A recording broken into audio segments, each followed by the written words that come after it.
Hello everyone, we're going to be doing some Atomiswave, Naomi, Dreamcast, etc. tests, and these are generally hard games to run due to the memory limitations of the mini classics, particularly the Mega Drive, SNES, and NES Classics, which only have 256 megabytes of onboard memory, but we do Xtreme virtual RAM, so we could have literally 512 to 1 gig of RAM to work with, but it's still pretty tough to run considering. And if we're running RetroArch from the main user interface, which you can grab from Hacksheet Modules, KMFD Mod Hub, Games tab. And we're going to do a little demonstration of pretty much how these run. We're going to a dummy folder here. We're going to try running one of the hardest to run games for Atomiswave.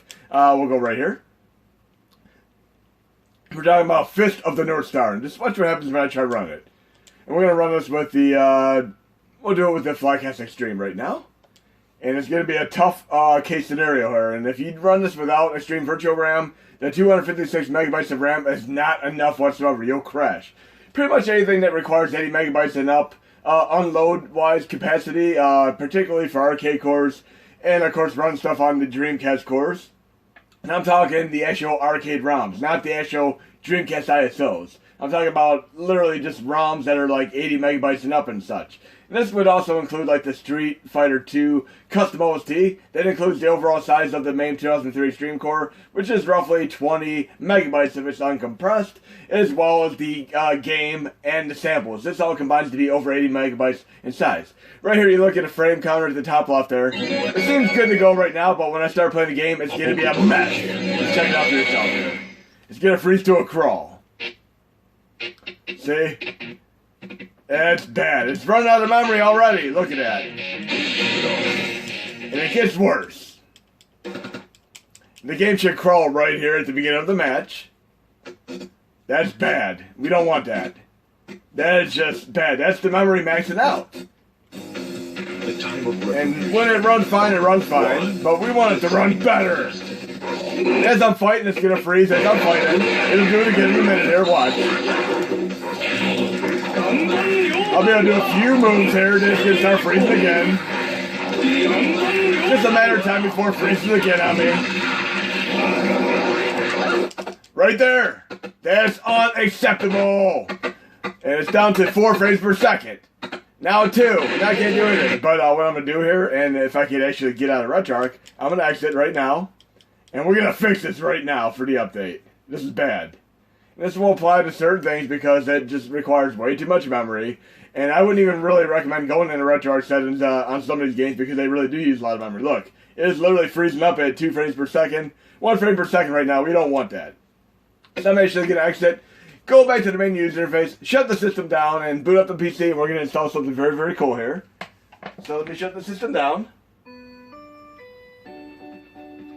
And we're going to better optimize the memory, and we're going to do a little bit of a play on Knight Rider Turbo Boost with this. So let me get the thing booted up to the computer real quick. And the hard drive as well. And I do run ext4 format, so I use a proprietary program for this. And I actually use Linux file systems. I'm going to unmount it, and I'm going to verify everything's okay. And you're going to be able to install this stuff, obviously, with Hacksheet on the update, but I'm just doing it the way I typically install them. And I'm going to go to this little working folder here. And we're going to install a couple of things here. You'll see for yourself here. Let the volume verify, because sometimes it'll have corruption. If you have corruption, things will not install properly if you're using the install method that I'm using right now. But we're going to fix that 2 frame per second problem there, because the memory is clearly maxing out, and we don't want that to happen anymore. We want to actually be able to play a nice round of Fist of the North Star. Great, great game. And the game Last Battle on Mega Drive, aka Sega Genesis, is actually part of that series as well. And it's pretty interesting that the USA version actually censored all the violence, whereas the Japan version has bodies flying in chunks and such. But we're almost done verifying volume right here. Only takes a few seconds. See, verify completed with errors. So what I'm going to do, it actually corrected it, but in order to do this transfer method that I'm doing right now, you have to make sure there are no errors. So I'm good to go. I can mount it again because the errors are all fixed.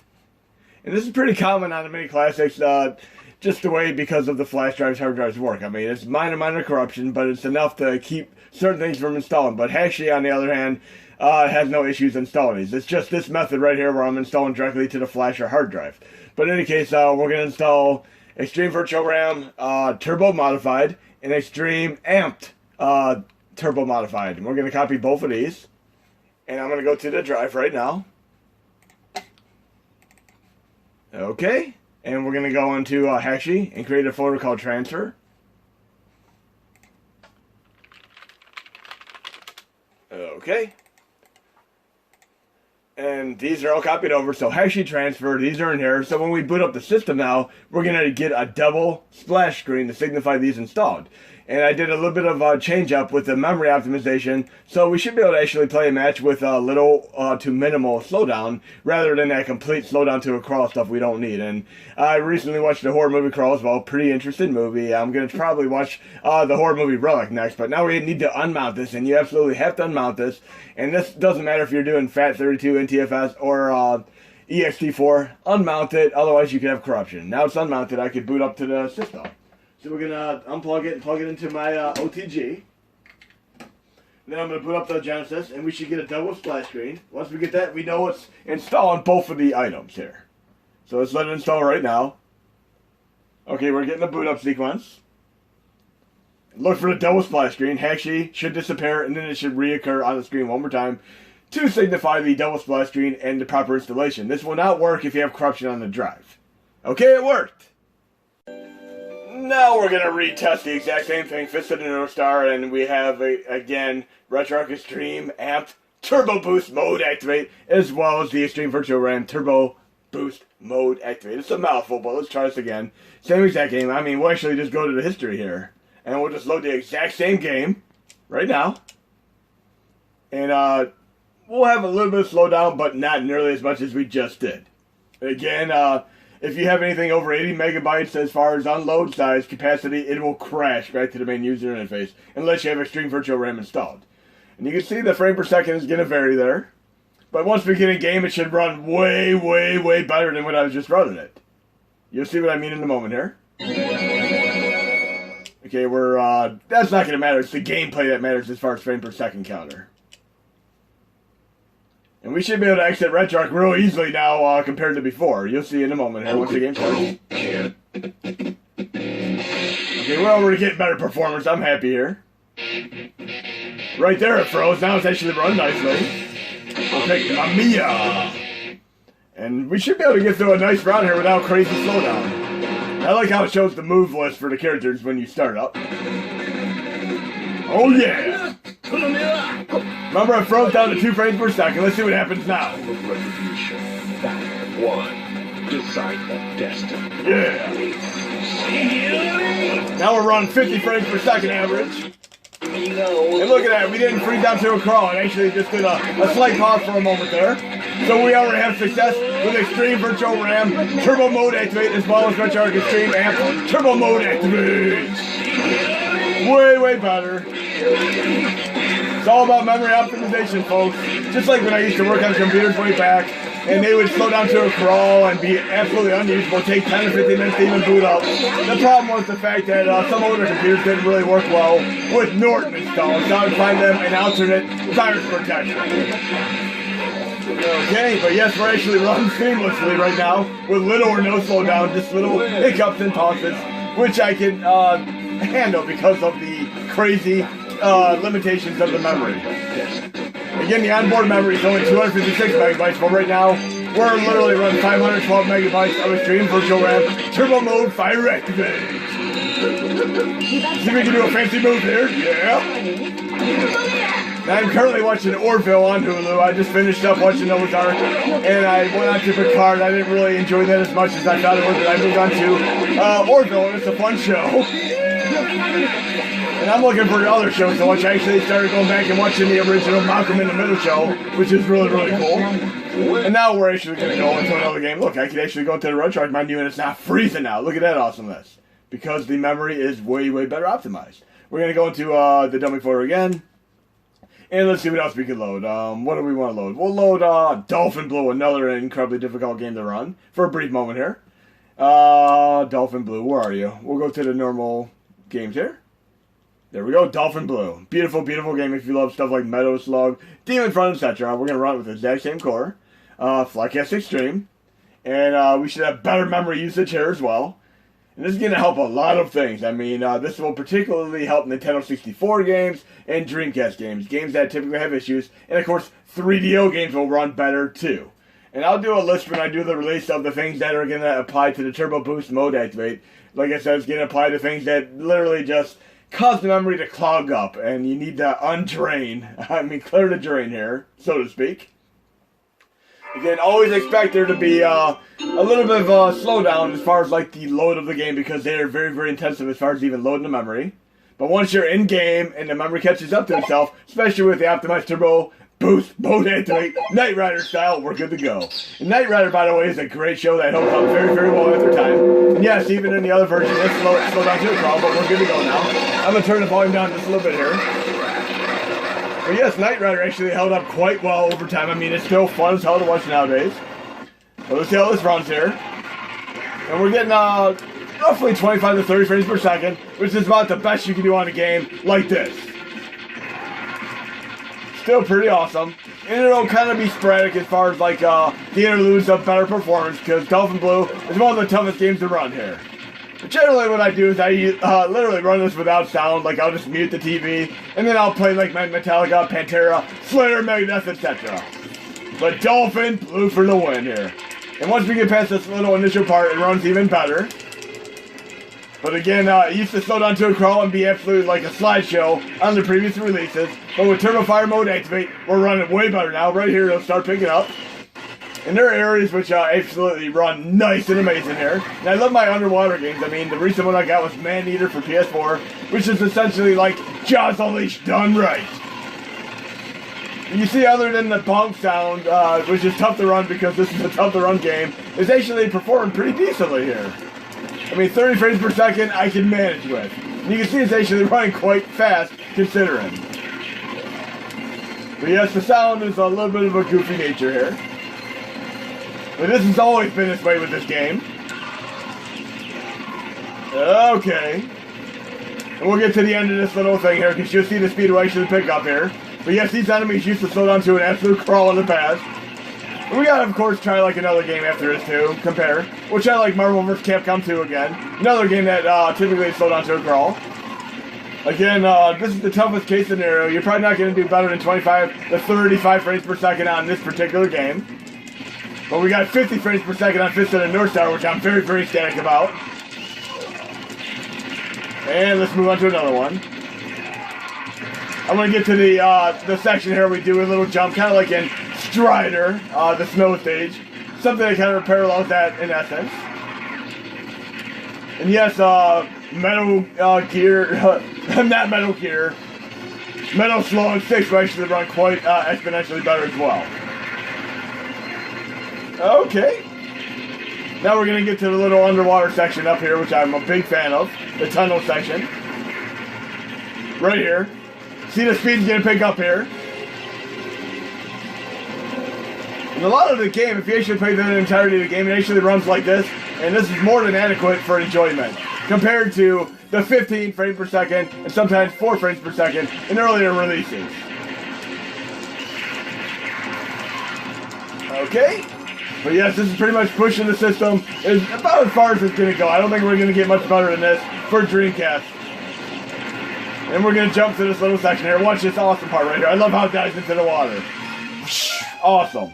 And this part here usually slows down to a crawl too. In earlier demonstrations of this. But look, it's running pretty nice right now. And yes, I'm going to be able to go into RetroArch settings without slowing down to a crawl here. Now we're going to do Marvel vs. Capcom 2 as another game. And look, I can go into RetroArch menu without a freezing. Because normally it's bogged down in memory. Media, dummy, Dreamcast. So much better. Very, very pleased with this. And we're going to do Marvel vs. Capcom 2. See how this runs. Again, it was a tough to run game before. Flycast Xtreme here. And this is another one that's been tough to run. It would actually slow down to a crawl even on the menu character selection screen. So let's see how this runs with the better optimized Xtreme mode turbo boost activate. Here we go.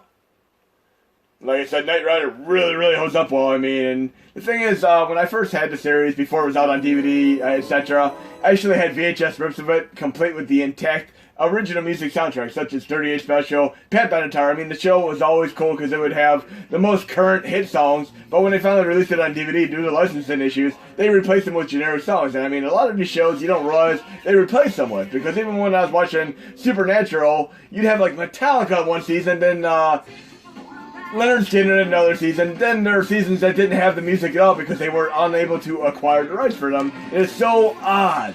It is almost perplexing, and it really takes away from the grain of salt of the show because it is so awesome. But we have no problems at all right now. We're running great here. I'm figuring about 34 frames per second average here. Running awesome. And again, before we have some pretty hefty pauses and slowdowns because of the memory limitations, but we're running right now. Good. This is smooth and seamless. Again, 30 frames per second is definitely awesome for these type of games. Some games will go up to 60 frames per second, but a lot of the games on the actual hardware ran 30 frames per second. Like Demolition Racer is actually a game that ran 60 frames per second. That's a beautiful game indeed. See if we can do a special move here. Try and remember this. There we go. Oh, I flubbed that so bad. But yes, we're able to run Marvel vs. Capcom 2 with turbo mode activate. Oh, I'm flubbing the moves again. Let's try this again. I gotta do at least one of these special moves before the end of the stage. There we go! Yeah. That's awesome. And we're gonna try this turbo mode activate on Killer Instinct for arcade next.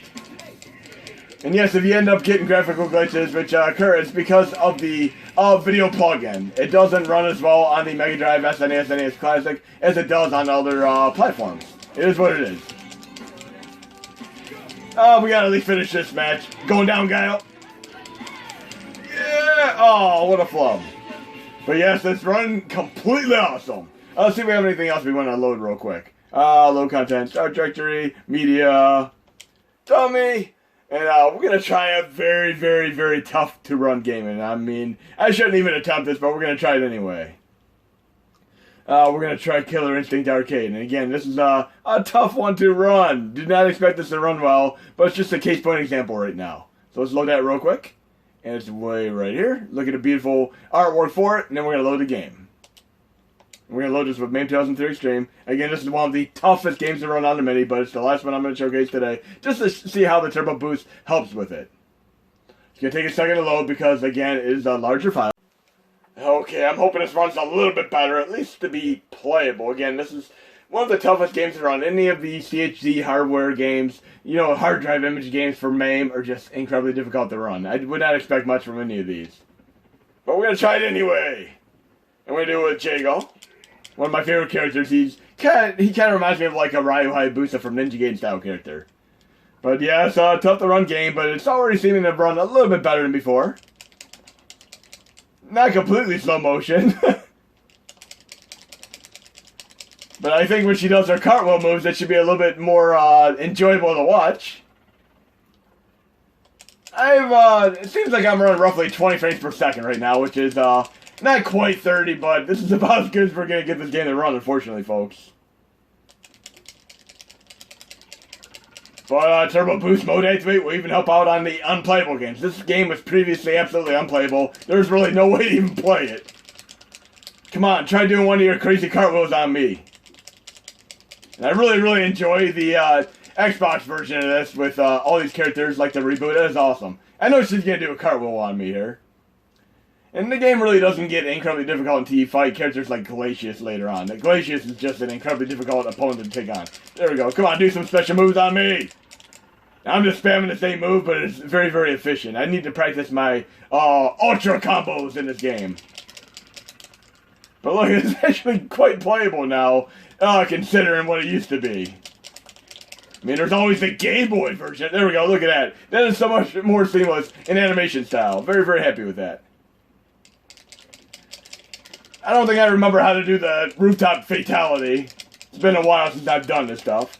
But you can get an idea. I mean, if you're just like, have a few beers in you and you're playing your own music, play some fast-paced KMFDM music, and it'll kind of like be an optical illusion. The game will seem like it's run even faster than it really is if you're playing high beat per minute music. But in any case, it's run better than before. The turbo boost fire mode activate. And we're going to try one more Atomiswave game for our final closure here. Let's go to the Atomiswave folder.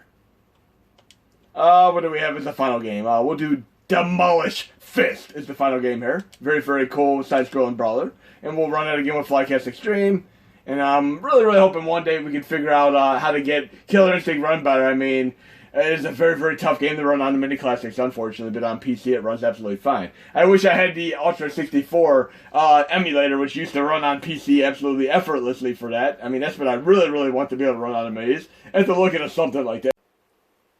And speaking of high beats per minute, this game, I remember having a pretty cool as hell soundtrack, and it's a lot like KMFDM style music. And let's check this out for a moment here. I mean, it's a great side-scrolling brawler. Okay, let's get in game here. 2003. And let's look at our character selection screen here. And wait a second, I'm noticing something interesting. I mean, clearly we have the character on the left that's a little bit like a Bruce Lee style character. We have her, she seems a little bit like a Resident Evil style character.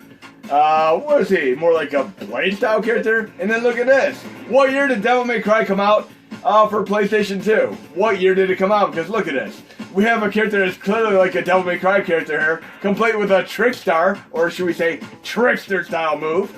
Look at his technique way, way up, just like a Devil May Cry. Let's check this out. I'm going to definitely play as a Devil May Cry style character. Maybe somebody from this company moved on to work for Capcom and worked on Devil May Cry. Let's check this out, though. This is crazy. It feels like I'm playing Devil May Cry side-scrolling brawler. This is awesome. What happens when you mix Devil May Cry, side-scrolling brawler, KMFDM, and Power Rangers? You have Demolish Fist. And this is awesome. This is so damn cool. And we have seamless transition here, no slowdown, minimal slowdown if at all. Very, very aesthetically enjoying this. See if I can get used to some of these movesets. And yes, the Devil May Cry style character is damn awesome to play as. Very, very cool. I love the way the game looks like 3D. Look at that. Multiple layers of parallax scrolling there. That is absolutely awesome. Very, very cool. Well done, whoever worked on this game. And look, we have a certain character that looks like they're from Pulp Fiction. The one that's locked in the little cabinet. We got special moves if you hold down the 3 buttons here. There we go, health. And I remember when I was playing that one Mega Man style game, I got screwed on that thing too. Yes, you can pick up weapons if you don't get hit by the fallen scaffolding. See how we pick up the weapons here. It's been a while since I played this. I tested this out last year. Oh no, we can continue though. We have infinity coins and all that stuff. Because it is technically an arcade game running on the Flycast core. Again, don't compare Atomiswave Naomi to Dreamcast because these are different things. There we go. There we go. Now it reminds me of Beautiful Joe. This is so much like Beautiful Joe. This is so Capcom-esque. Now I'm going to practice a little bit more because I'm kind of curious what other kind of cool stuff you can do in this game. Yeah! Too bad I missed that. I flubbed that move. What are we taking on there? There we go. And we got that power meter there, the blue power meter. Let's see what the next stage is like for a brief moment. But yes, Demolish Fist is awesome. And look, now it kind of reminds me a little bit of like the Die Hard arcade games. And I'm going to let my meter build up and do one more special move before I exit the video. Try to pick up another weapon and use it. This music is so damn awesome. Kind of reminds me of some of the amazing soundtrack that was in the Lost in Space live-action movie from roughly 1998. That had a cool thing. Look, we got a toy hammer here, it looks like. Is that a toy hammer? It's a toy hammer, what the hell? This is actually a cool weapon that used to be in a Phantasy Star Lion game, too. When all us, yeah, toy hammer doesn't work against a half dozen individuals in a fight. It does not work. And what's that? Level 3 what? Okay, let's take him out with a special move. But I think I just... Oh yeah, that is awesome. And the special moves can actually, if you keep pushing the A button, you can actually do some very, very cool stuff with them. But yes, Demolish Fist for the win!